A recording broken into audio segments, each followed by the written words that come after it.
Hello and welcome to Hawk Mountain Sanctuary's Home Discovery Series. Today's program is Adventures in Antarctica with Cody Bauman of the United States Antarctic Program in McMurdo Station, Antarctica. Hi everyone, excited to be here. Thanks so much for joining us today, Cody. My name is Jamie Dawson. I'm the Director of Education at Hawk Mountain Sanctuary, and thank you so much for joining us today. As you may know, Hawk Mountain is the world's very first refuge for birds of prey, and we continue to work hard to be leaders in raptor conservation, science, and education, locally and globally around the world.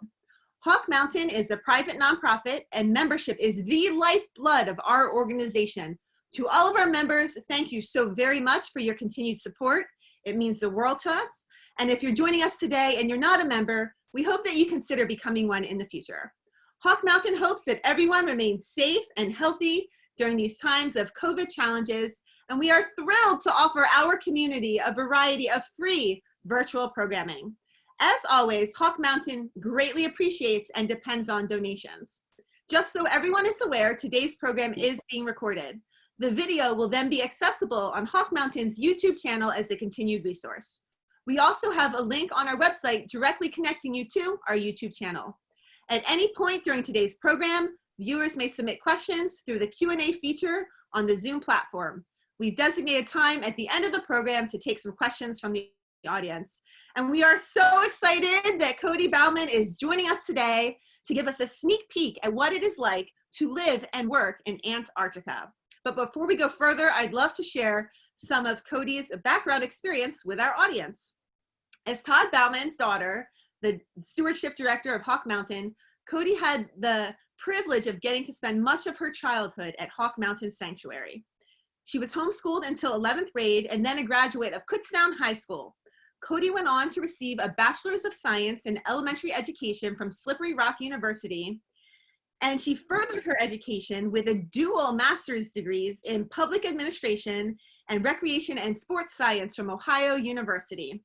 Her past employment experiences include serving 2 terms as an AmeriCorps NCCC team leader, multiple positions with university recreation programs, and numerous roles within youth and teen outdoor education and recreation programs. For the past 5 years, Cody has spent the austral summer season working in a logistics and support role for the United States Antarctic Program in McMurdo Station, Antarctica. In her free time, she enjoys being outdoors and active, whether it be backpacking, biking, canoeing, or camping. And I'd also like to add that Cody, your dad, is very, very proud of you. So, Cody, what was it like growing up at Hawk Mountain Sanctuary? I mean, it's a wonderful place to get to grow up. To have the trail systems and just the Kempton community in your backyard is a pretty special opportunity. Would you mind sharing one of your most memorable child experiences from Hawk Mountain? I think my favorite part of getting to kind of grow up here was the interactions that we had with the interns. Are they still called interns now? Or trainees. Trainees, yeah. It was a pretty cool thing. We lived right across the street from them, and so just to kind of be exposed to people from all over the country at a young age and getting to kind of form these different communities and friendships with them was probably the best part about getting to live here. Awesome. Thank you so much for sharing that. So, Cody, what led you to Antarctica? Yeah, I think a lot is just sort of like, you meet these people and this networking kind of takes place. And so I actually went to college with a friend of mine who had worked down there for a couple seasons, and for a long time she was always like, oh, you got to come work there, you'll love it. And I just never had kind of a gap in my schedule in terms of like being able to take 6 months to go and do something like that. And so finally in 2015 I finished grad school, hiked the PCT, and then I kind of had no plans. So I was like, okay, yeah, I think I want to maybe work there now. So went through the interview process, and it just worked out. So I've been there ever since. Awesome. And I think we'll have to do a separate program about your experiences hiking the PCT on another day, but that sounds amazing. But okay, so Cody, I think we're all really excited to learn more about what it is like to live and work in Antarctica. So I'm going to turn it over to you. Okay, sounds good.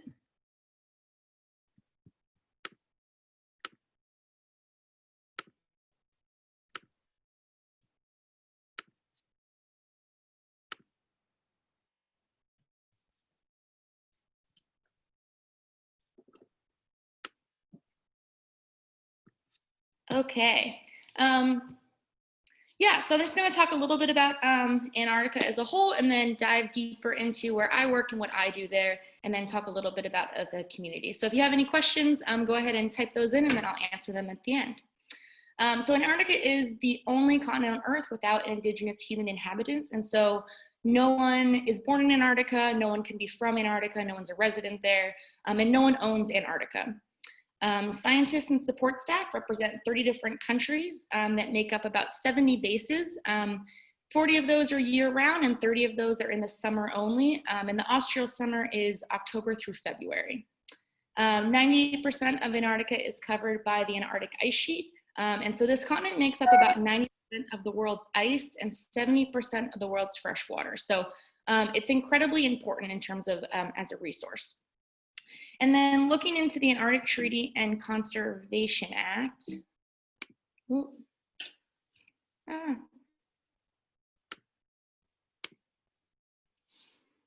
the Antarctic Treaty regulates the international relations with respect to Antarctica. Started in 1961, 53 parties have signed this and kind of agreed to abide by it. And essentially it's simply setting aside Antarctica as a scientific preserve and establishing it for scientific investigation only. And so there's no military activity on the continent, there's no drilling, there's no resource mining. It's simply set aside for scientific research. The Antarctica Conservation Act applies to US citizens, and that's essentially just protecting native mammals, birds, and plants and their ecosystems. And so again, this is any US citizen going to Antarctica or any expedition that originates in the United States has to abide by this. And essentially what that's doing is it's just stating that without a permit, it is illegal to do these different things. And so some examples would be engaging in any harmful interference with any of the wildlife in any way. And so if you are there as a scientific group and you have like a permit to go ahead and study something, then obviously you're allowed to, be up close and personal with that animal. But as far as the rest of us that are just there, nothing that you do can impact that animal in any way. So an example that happens a lot is like we could be driving down the road and there might be a seal in the middle of the road. And so until that seal decides that it doesn't want to be there any longer, we are just waiting for it to move because we don't want our presence to impact that animal in any way. Some other examples are there are Antarctic Specially Protected Areas, or ASPAs as we call them. And so there's different places all across the continent that are set up as these areas. And so again, unless you are doing specific research in that area, these are off limits and you're not allowed to go there. Some other things that we have to pay special attention to is how we handle our waste. Everything that we bring to the continent has to leave the continent. And so in terms of how we separate our waste, we have recycling, landfill, sanitary waste, food waste, everything is separated out. And then once a year is transported back to the United States on a cargo vessel to be disposed of. And then obviously, kind of like leave no trace principles, we're not taking anything with us. So anything that you find in Antarctica stays in Antarctica. Okay, so this is the continent of Antarctica and the three main stations that the United States owns. So Palmer Station being one of the smaller stations. The South Pole Station is actually the only station based at the geographic South Pole, that is the United States is. And the McMurdo Station is the largest station that the United States operates and the one that I work at. Yeah, so it was established in 1955. Our summer population is generally around 1,000 people. It's been up to 1,200 the last couple years just because of an influx in population. And then the winter population's average is about 200. So it severely decreases in the winter months. The average temperatures range anywhere from -18 degrees to 33 degrees, but that's super dependent on wind chill and sunlight. So in the summer, which is again about October through February, we have up to 24 hours of daylight. So obviously our temperatures are going to be a lot warmer then. Still, I've never been there where they've been over like 35 degrees, but I think there are some high days that get a little bit higher than that. And then in the winter population, obviously we can have up to 24 hours of darkness for the majority of the winter. And so depending on wind chill and because of the lack of sunlight, it will get a lot colder than -18 degrees. And then here's just a video kind of giving you a panorama of what the region that around McMurdo Station looks like.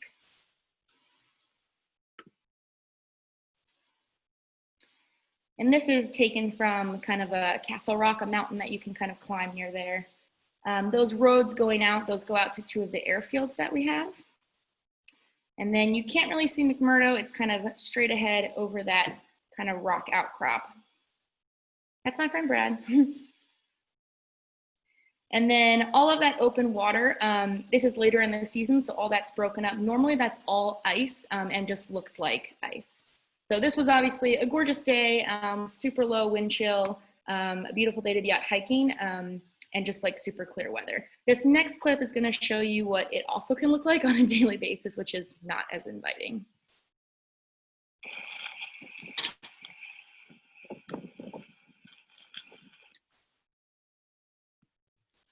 Okay, so obviously those days, not super great to be someone who works outside.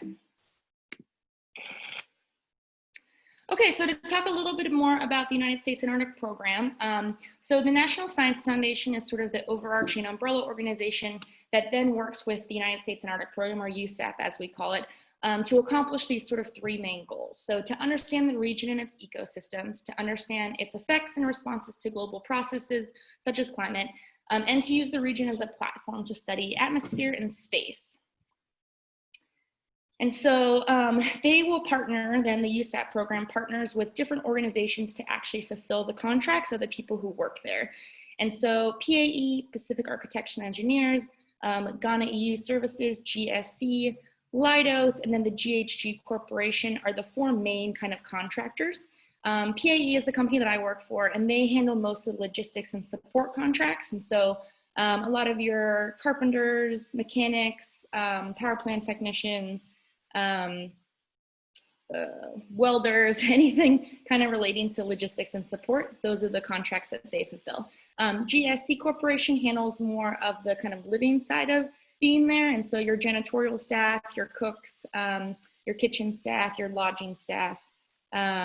GHG is sort of the technical company, so they're the people who have out any of the kind of technology contracts and positions. And then Leidos is kind of another overarching entity that has a lot of the full-time positions. And so when you think about who's needed to staff Antarctica, really you're thinking of, well, what would a little town or city need to staff? And so any of the jobs that go into that, like we have there, we have a power plant, we have a water treatment plant. You know, we need people who are gonna work supplies, people are gonna cook, people are gonna clean. And so a lot of different jobs comprise being able to actually support life staying there. So now looking a little bit more at wildlife in McMurdo Station. And so Antarctica as a whole is a super harsh continent, so it doesn't support a lot of life. And so these 4 species are kind of ones that living there you'll see on a somewhat regular basis. Otherwise, if you're a scientist or you're out studying specific things, like you might see some other types of wildlife, but for the majority of us, this is kind of what we see. So Weddell seals are super prevalent. You'll see those, especially in the beginning of the season when none of the sea ice has melted yet. Seals will kind of be everywhere. So everyone gets to see seals from a distance. Adelie penguins are your kind of smaller penguins.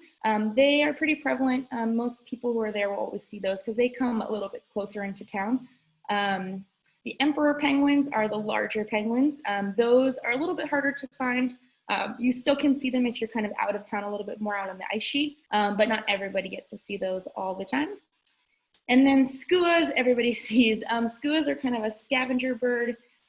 They want to be where people are, they want to be where trash is, they want to be where your food is. And so if you are bringing food from the dining hall back to your room, you need to cover it up or hide it because these little guys will dive bomb you to get that food.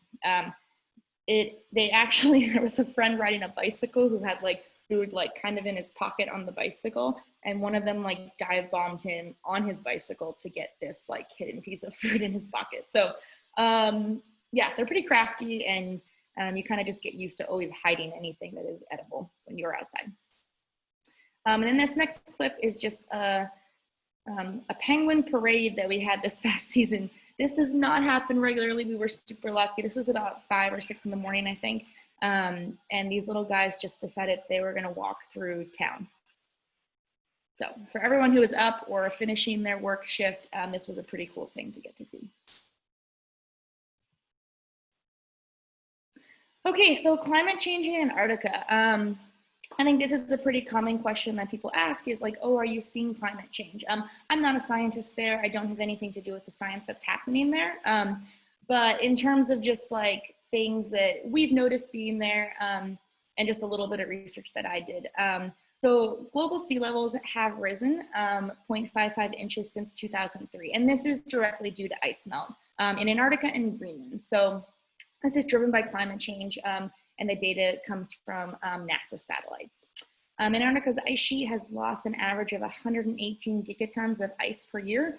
And then I had to look up that a gigaton can fill 400,000 Olympic swimming pools, which makes that a really, really impressive amount of ice that is being melted per year when you look at it like that. And so all of this is basically saying that, you know, global sea levels will rise 2 to 6 feet by 2100 if things stay on the current trajectory that they're on. And this is all driven mainly by melting ice in Antarctica and Greenland.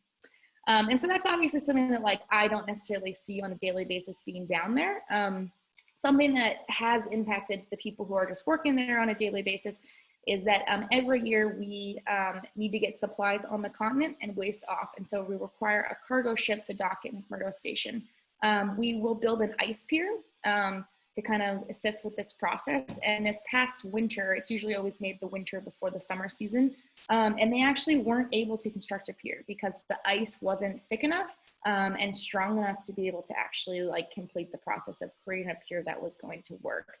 And so we actually had to rent a modular causeway system this year to be able to use for the offload and onload.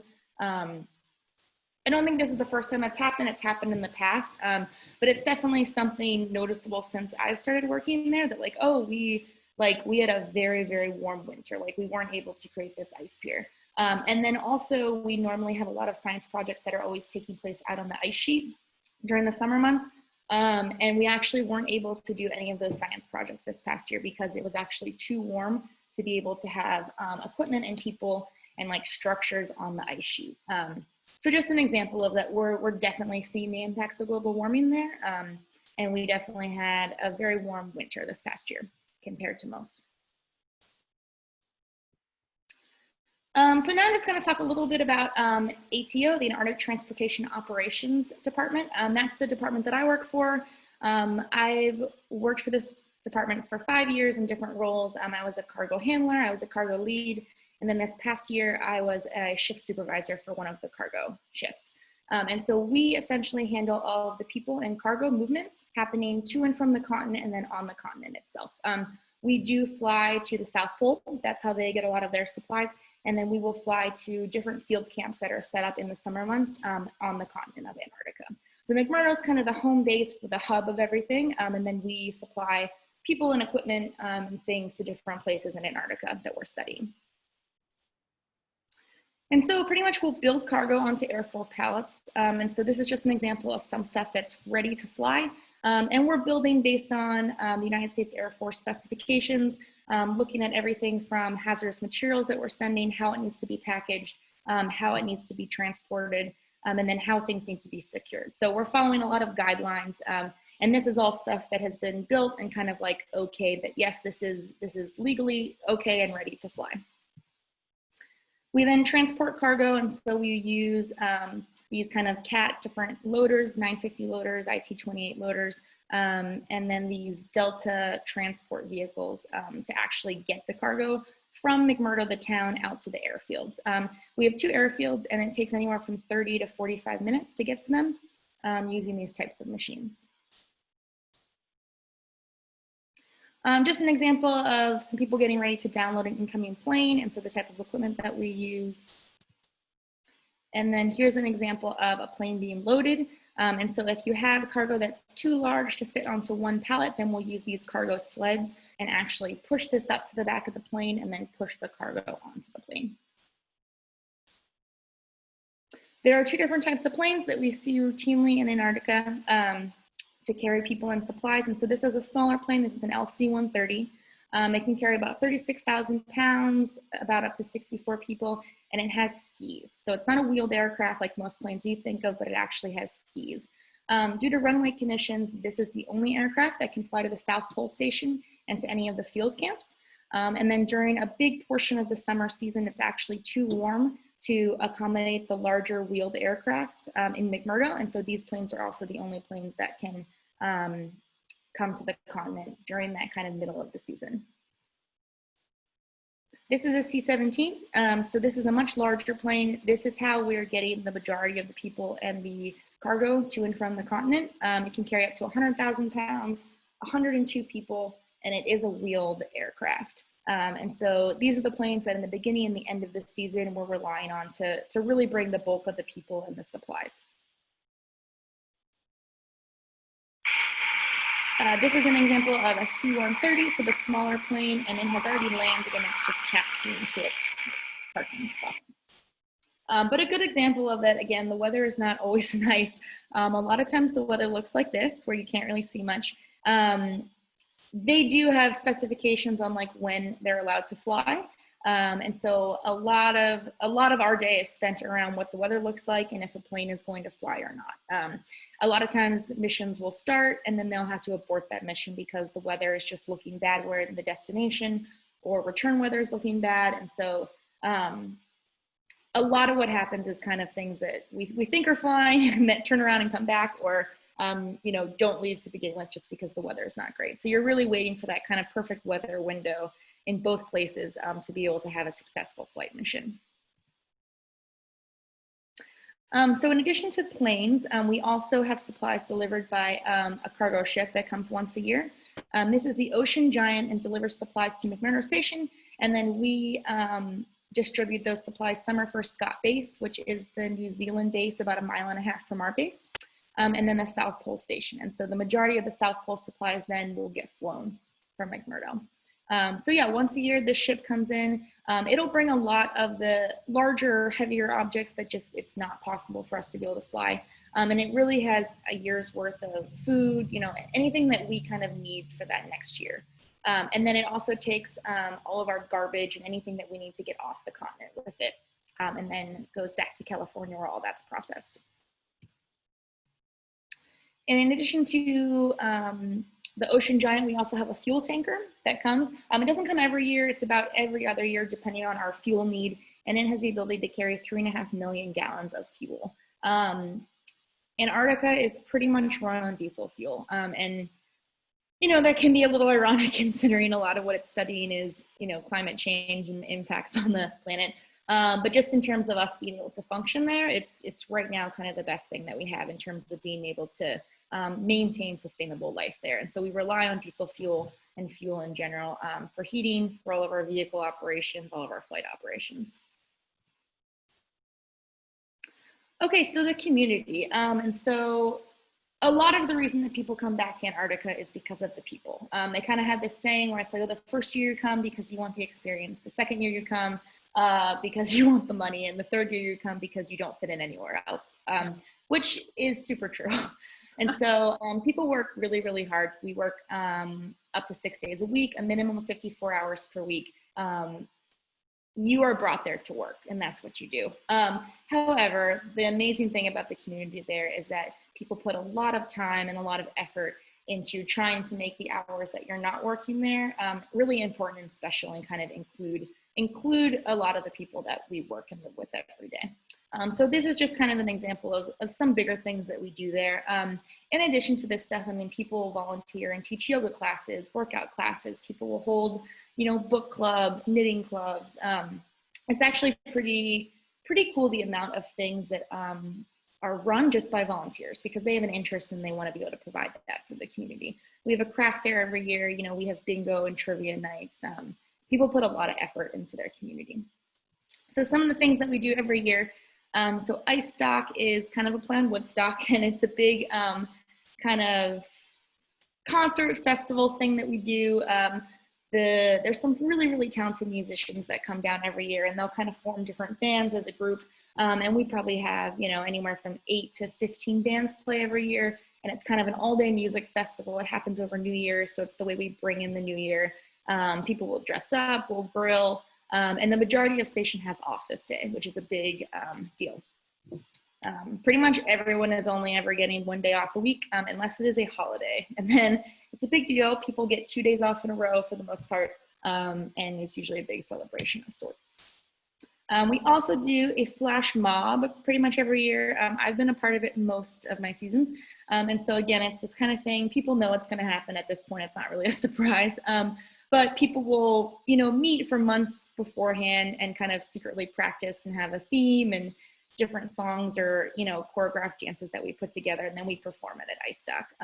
It's a big thing. Everyone looks forward to it. It's really fun to be a part of and do, and it's kind of a fun thing for the community.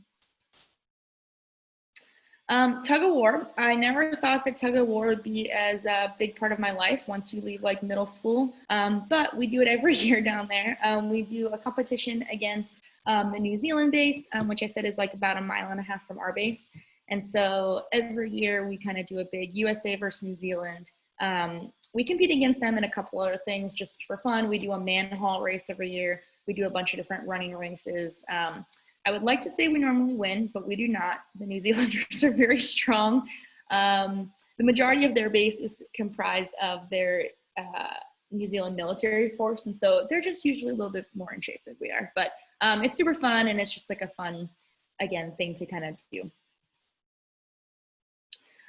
Just some examples of that we like to dress up. Anytime that we can dress up for some event or something, we do. And I think that that's kind of part of what makes that community so special, is that like we're trying to make the best of any situation and make anything fun. So yeah, just an example of kind of how you can make little unordinary things seem, pretty cool. All right, and that's it. So if you have any questions, I am open to them. All right, Cody, thank you so much. That was so fascinating.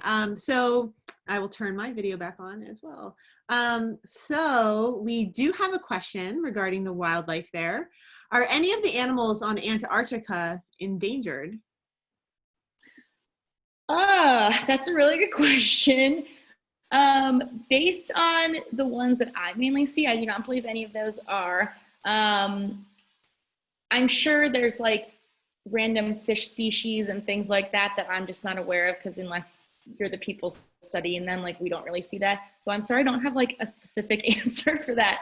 But I do not believe any of the ones that like we see on a daily basis are. So it'd probably be some more rare things that people are seeing only if they're studying them. Gotcha. Thank you. Okay, another question. What are the storms like? We saw that little video clip that you shared, but what's a storm really like in Antarctica? Yeah, so we actually have kind of a classification system down there, just so that we kind of have to follow by. So there's Con 1, Con 2, and Con 3. So a Con 3 day is sort of like that day where I had that video, that panorama video, where it's beautiful out, it's super clear skies, basically no wind, we're good to go. So a Con 3 day is like all is good, everywhere is accessible for you to go to, like there's no restrictions. Con 2 is more of like that other video I showed where it was super windy and you couldn't really see much. So a Con 2 day is going to have more limited kind of restriction of where you can go. And so you're still going to go to work, you're still going to like do your normal tasking, but you're probably not going to focus on all the outside stuff that day. Or there might be certain roads or certain areas that are closed down for like recreation purposes.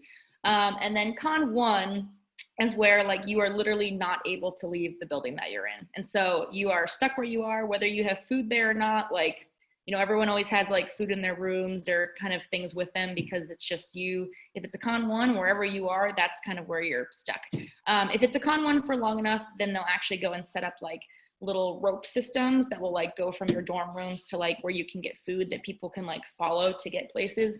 But normally if it's like the weather window seems like it's going to be like a short amount of time that it's like that, then it's just that you're stuck where you are. Con 1s normally happen in the wintertime. It's less frequent in the summers. And so I've personally never been on continent and awake when a Con 1 has happened. It's happened when I've been sleeping before. So Con 2 is the majority of what I've seen, but it's definitely, you don't want to be outside. You don't want to be trying to work outside or do anything outside, because it's too cold. You have no visibility and it can be super dangerous. So yeah. I vote for staying inside. That sounds good. So we have a question. Can we still send VCR tapes? Were you getting shipments of tapes? I have not. However, yeah, I think Antarctica is probably the only place in the world that we still regularly watch VCR tapes. Oh, Yeah, we have a lot down there, but we will always take more. So if you want to get rid of your VCR tapes, you can send them to McMurdo. Yeah, I'm thinking at some point we will move on and get rid of the VCR, but for right now, in a lot of the lounges, it's VCR tapes. all right. You heard it, folks. Ship your VCR tapes to Antarctica. And Cody, I found myself, I'm always thinking about food. Those that work with me know that. And I'm just wondering, you were talking about that big shipment, that boat of the food for the whole year. What types of foods do you eat? And I'm guessing it's not a lot of fresh produce, a lot of canned goods, or? Yeah, it's a lot of frozen food, a lot of canned goods. The galley staff, that's like our kitchen staff there, they do the best they can with what they have. But it's definitely, I wouldn't say the food is like remarkable. A lot of the stuff we have will be frozen for years. That's down there, you know. We do get fresh food in. We try whenever we have like extra space on planes, they'll send pallets of fresh food. And again, it's still kind of more your root vegetables, your onions, you know, every now and then we'll get some fruit or lettuce, but that just doesn't last as long. So and so in the beginning of the season and the end of the season, when we have more frequent flights, we'll get more fresh food. And so life is good. People are eating salad. People love it. But for probably about 2.5 months in the middle there, you're pretty much just eating frozen and canned food. So not as exciting. I remember one Christmas, we got a flight, kind of a special flight in kind of right before Christmas. And they were able to put like some fresh food on there. And they had enough where every person on station got one strawberry. And that was a big deal. Like everyone got one strawberry as part of their Christmas meal. So yeah, I wouldn't go for the food. Right, right. And you mentioned the community is really the heart of it. And I know you touched on some of these things, but if in a nutshell, what would you say is the most rewarding aspect of your work there and also the most challenging? Yeah, I think it's hard sometimes because we work for these big organizations, right? And so I think you can feel when you work for a big organization like that, that like what you're doing isn't really impacting that greater part of that very much. What I think is really special about down there is like I've seen within our department at least, and I think a lot of people there feel this way within their own departments, is that like the immediate management of like who's working there really does value all of their employees. And so like within my department, I've kind of, you know, risen up through the years that I've been there, but like they do a really good job at like listening to people and trying to like make things better for the people that are actually working there on a daily basis. And so you know, companies as a whole, they're going to do what they're going to do, but department wide down there, like people really try to take care of their people and try to make daily operations better for them if they can. And I think that's been the most exciting part, is just seeing like my department kind of grow over the last 5 years. And people who start out at the bottom in terms of like, you know, we're brand new to that now, kind of being the people that are running things. And I think that's a pretty cool thing to be a part of. Awesome. And it seems like you like it. You're planning to go back again this austral summer? Yeah, fingers crossed, COVID, but we're trying. There are going to be a lot of restrictions in place, and most of science has pretty much been canceled this year, but we still need to send people just to keep the lights on. So yeah, I should be deploying in August or September. Gotcha. Well, good luck with that. And let's see, we have another question come in. Are there any dinosaur bones that have been found on Antarctica? Not that I know of, but I don't know. I'm not out there searching, so maybe. Maybe on one of your hikes. And that was a question I had. You mentioned what a beautiful day for a hike. And I'm just wondering, what is hiking like in Antarctica, and what type of safety equipment do you have to bring? Are you wearing like crampons the whole time? And Yeah, so there are a couple different trail systems set up down there that it's okay for like the regular population to go on. Those are based on the restrictions of that Con 1, Con 2, Con 3 weather that I mentioned. So pretty much you can only go hiking if it's Con 3. And then if you're leaving like the immediate trail systems of like right around where we live, then you need to have like a radio with you, and you have to check in with the kind of our communications center on station, so that they know everyone who's off of station and when they're supposed to be back. So if you wouldn't return when you were supposed to return, then they would send out search and rescue for you. In terms of what you would bring with you, we don't have, people will have like yak tracks and stuff like that. In the middle of the season, it actually, just because the sun is 24/7, a lot of the ice melts out on stuff. So it's a lot of actual just like dirt kind of hiking trails. So you don't have to worry about that too much. And then everyone has cold weather gear that they have to bring with them. And so essentially, if you're leaving a certain radius of the station, then you need to bring with you like specific cold weather gear. That's kind of just emergency equipment. You have goggles, different gloves, special pants, and then those big kind of red parka jackets that people have probably seen before. But yeah. Gotcha. And man, it looks so beautiful that day, that nice sunny day when you were like, this is a hiking day. Absolutely gorgeous. So we did have another question come in. So what if someone is at McMurdo and they become pregnant? What is the policy and how is that handled there? Yeah, so that is an automatic NPQ, or not physically qualified as they call it. So to be able to get to Antarctica, in addition to being hired, you have to go through a PQ process, and it's just basically you need to get physically qualified. So you see a bunch of different doctors and they kind of do all these different tests and checkups, and then they give you the, you know, thumbs up that you are okay to go down. If you were pregnant, you would not be allowed to go. And then if you become pregnant while you're there, you're immediately sent off the continent. So yeah, that's some strong motivation to be safe. So wonderful. Well, this was so fascinating and so interesting, Cody. Thank you for sharing your experiences with us. It's fascinating, Antarctica. So thank you so very much. And we really appreciate you joining us today. And thank you to our audience for joining us today. As always, it's such a pleasure to be able to connect with you virtually during these times. Our trails at Hawk Mountain are open. Check out our website for information. We have modifications for social distancing. We're encouraging people to purchase trail passes online or have exact change. And of course, as always, members get to hike free. And we have many more virtual programs coming your way soon. And so here's what's in store for the lineup. Tomorrow, Thursday, June 25th, we have Sanctuary Storytime, Zoe Finds a Fawn, with Peggy Hetz from the Red Creek Wildlife Center, and that's at 11 a.m.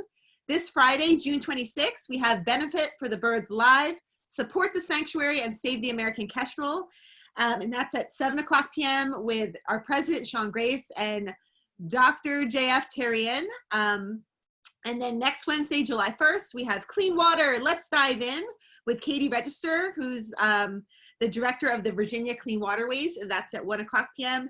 And next Friday, July 3rd, we have Migration and Habitat Selection of Golden Eagles in North America with Lori Menard at 4 o'clock p.m.